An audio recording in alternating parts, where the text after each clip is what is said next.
Good morning, my brothers and sisters in Christ. My greetings to all our televiewers. For our televiewers, Sister Mercy, what topic are we going to discuss this morning? Brad Efren with the information drive of our corporation nga gitawag og realignment therapy, incorporated nga gihatagan o judicial personalities sa Securities and Exchange Commission yatong September 1, 2004. Maayo tingali atong diskason parte sa topic na as realignment therapy discovers that the smoking does not cause lung cancer and other ailments.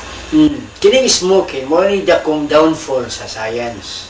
Nga nagpailag yung Adonai-Jews.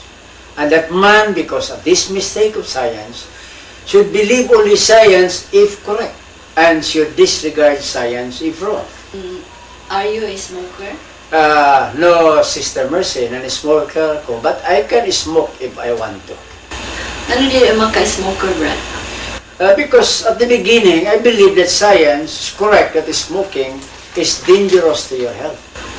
Brad Efren, tinuod ba nga ka ng smoking mukos o lung ailment and cancer?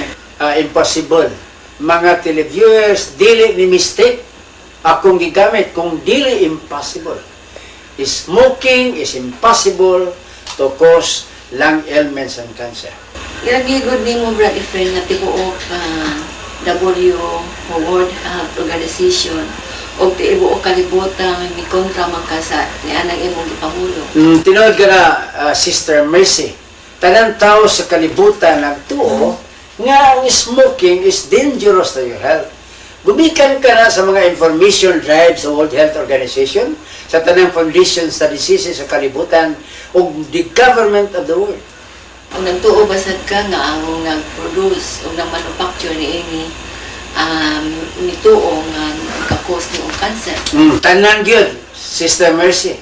Mismo si Mr. Joffrey Bible ang manufacturer ng Marlboro, si Lucitan, luban pang mga cigarette firms.